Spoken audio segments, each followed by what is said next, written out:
And we welcome you into the next edition of Dodgers Daily. I'm Casey Porter of Dodger Poke Report. I'm so glad that you've decided to tune in for Thursday, August 11th. There's a lot of exciting action down on the farm in the Dodgers minor league system. The Oklahoma City game went down to the wire. Tulsa won on a walk-off home run. The Loons had a walk-off bunt. Nick Biddison hit his first home run for the Quakes down in Single A for Rancho Cucamonga. Sean McClain played a great shortstop. We have some highlight videos of him playing some defense, and he also got a hit too. So there's a lot of great action in the Dodgers minor league system last night. Let's not waste any more time. Let's get right to it, and let's cover all the highlights from last night down on the farm. I wanted to start this Dodgers Daily with Ryan Pepio, who just recently got promoted. He got the start last night, so congratulations to him.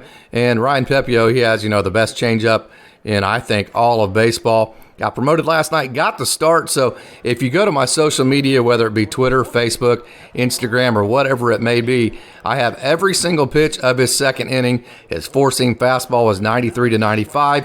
His slider was at 87. His changeup was at 85, 86. So you can go and check out Ryan Pepio and his performance last night in every pitch of his second inning. So congratulations again to the very talented right-hander out of Butler, Ryan Pepio. This is Ryan Noda that you're looking at. If you're listening, I'm going to describe it to you as best I can.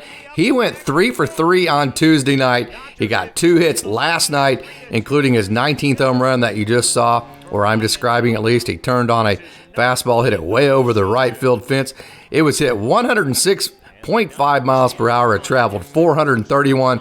Very happy feet. He's hitting .346 so far in August. His OPS this month is 1.092. He has 3 home runs as well this month, 10 RBIs, 22 total bases in the 8 games he's played in August. So when Noda gets going, man, he can carry an offense, and he's going right now. The Driller scored in only 2 innings on the night last night, but that and a walk-off home run was all they needed to take down Midland, the AA affiliates of the Oakland A's. That beautiful One Oak Field last night in front of 4,039 fans. You are looking at, or I'm getting ready to describe if you're listening on the podcast, to left-handed pitcher out of Madtown, they like to call it. That is Madera, California, in the Fresno area, and that would be Alec Gamboa. Gamboa went 7 innings. He gave up 2 runs and struck out 3. Those 7 innings were it makes the longest outing for him of the year. So Alec Gamboa, who's been used both in relief and starting as a starting pitcher, has really started to settle in as a starter. He went 7 innings last night, and get this, his record, he did not get a win or a loss last night. When he left, he had a no decision, but his record stayed last night at 9-0 on the year. So the left-hander out of Madtown, Alec Gamboa, is having a great year in AA. I am so excited to bring you this next announcement, and you are looking at Kenneth Betancourt, 5'8" infielder, 22-year-old, as you can see on your screen. And the reason why I'm excited is when you looked at the last round of promotions, when guys got called up to the Loons, Damon Keith went up, Austin Gauthier went up, Kenneth Betancourt got passed by in that scenario. So it was like, wow, that was kind of rough for him. So instead, the Dodgers had bigger plans for him. So instead of moving him up to High A Great Lakes, they instead moved him up to AA Tulsa. And Kenneth Betancourt got his first start last night for Tulsa. Very exciting. He got a hit as well. So Kenneth Betancourt, one of the most respected, most well-liked players in the entire Dodgers organization. Congratulations to you. This is, in my opinion, maybe the most well-deserved promotion of the entire year in the Dodgers organization. So congratulations to Kenneth Betancourt. Andy Pages is having an Andy Pages kind of month, and that is a month where he can carry offenses. Last night, he hit 2 more doubles. He had a home run. The night before that, he's hitting .308 in August.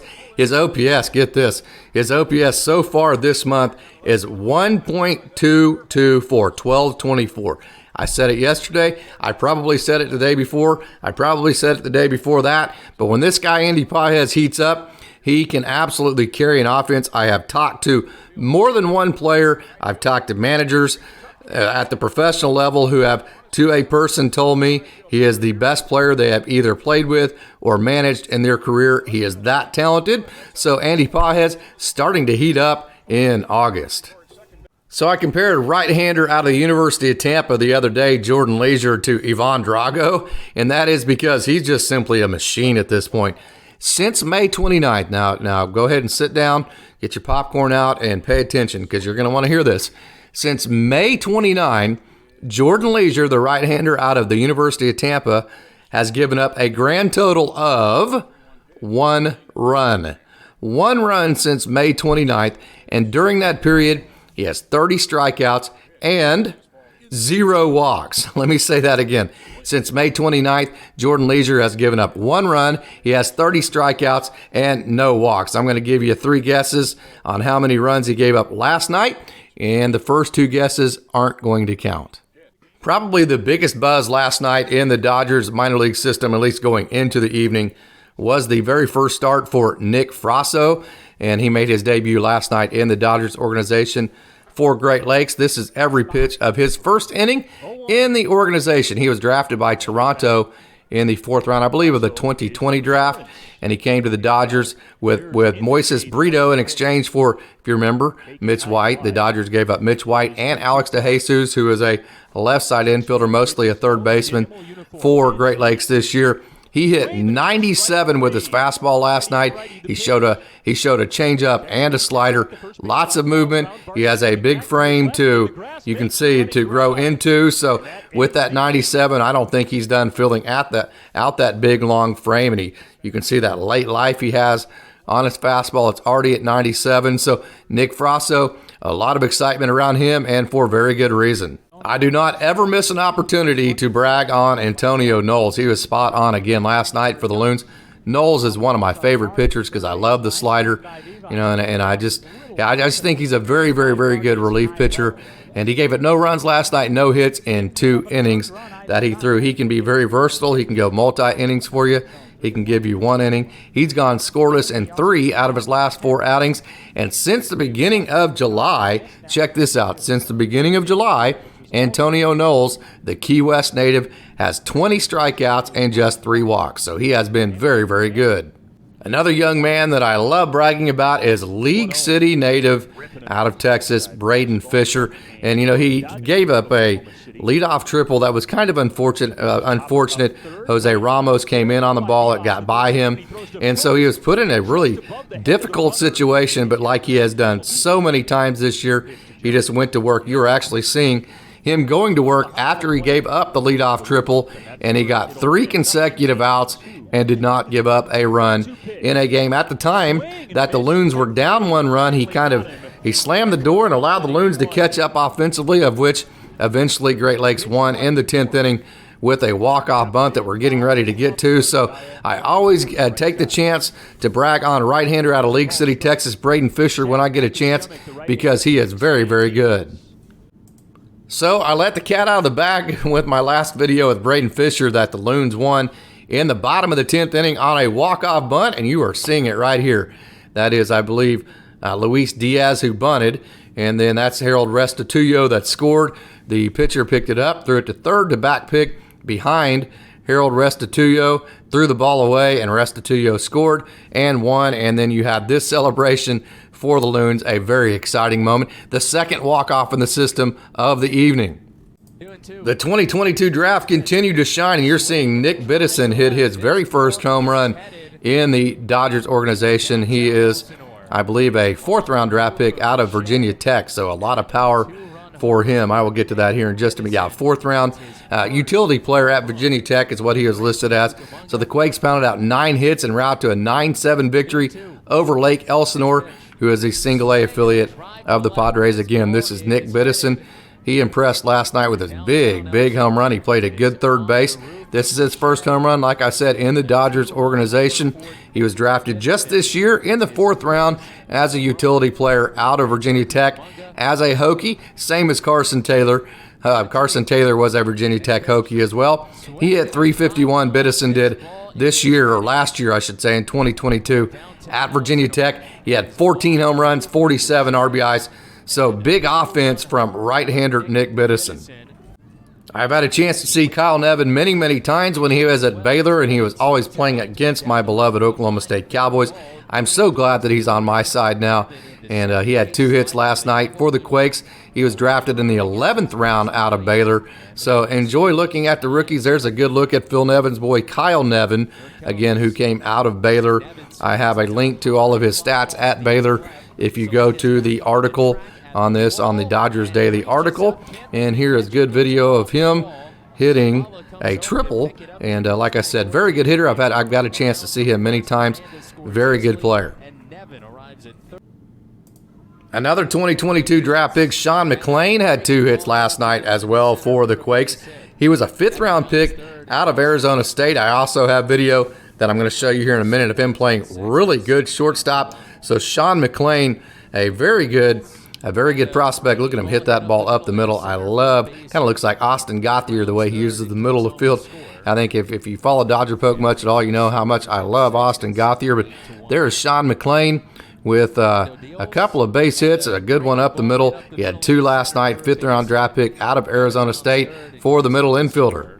Here is a good look at Carlos De Los Santos, who went 2 innings scoreless for the Quakes last evening in the Quakes' victory over Lake Elsinore. So he went 2 scoreless, and he is a 21-year-old out of the Dominican Republic who is pitching well this month. His ERA in August is 2.45. So there is Carlos De Los Santos.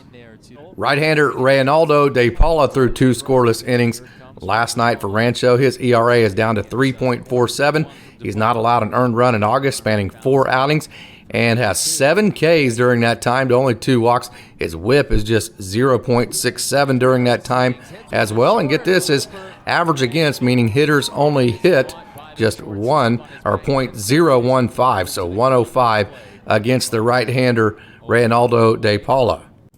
Same video back-to-back, but for different purposes. That is De Paula still pitching, but that is Sean McClain playing shortstop. I wanted to show you him coming in on a ball, and then watch this. Watch him go back on a ball, make a great backhanded leaping dive, and make a great catch. So there is Sean McClain playing some very good defense for the Rancho Cucamonga Quakes. Check out the back foot slider from left-handed pitcher Christian Suarez. We'll see it here in a minute. Suarez is a 21-year-old that has very explosive stuff. We're going to see there's that back foot slider. I know that was not a strike, but that gives you just kind of a clue at how hard that pitch bites and how difficult that would be on a right-hander as it bores in on that back foot of a right-handed hitter. And he has a 21-year-old that has very explosive stuff. Check this out. He has 63 strikeouts in 45 innings, so he has a lot of swing and miss in his stuff. The only thing about him, the only question would be, is he going to throw enough strikes and keep the ball in the strike zone? He has had a problem doing that from time to time. He has corrected that for the most part here as of late. So Christian Suarez, whenever he keeps his stuff in the zone, he has explosive stuff. He has strikeout type stuff. He has swing and miss type stuff, and he is very good. You're also seeing Nick Biddison make a great play at third base. So you're getting a 2-for-1 in this video. You just saw it here a minute ago. And there's Yainer Fernandez throwing out a runner. So you actually got a 3-for-1. You got Suarez in the back foot slider. You got Yainer Fernandez throwing a runner out at second base. And you got Nick Biddison making a great play from his third base. So there's a 3-for-1 in this video. Here's Nick Biddison. I wanted to wait. There's Biddison right there. You see him make a good play, good footwork, make a strong throw over to first. So there you have it. I'm glad that you tuned in to another edition of Dodgers Daily for Thursday, August 11th, and I hope that you tune in tomorrow. I also hope that you go to DodgerPokeReport.com or visit Dodger Poke Report on all the social media platforms, Facebook, Twitter, Instagram, TikTok, or you subscribe to our podcast, Dodgers Daily, on your favorite podcast streaming service of your choice. As always, thank you for tuning in, and go Dodgers!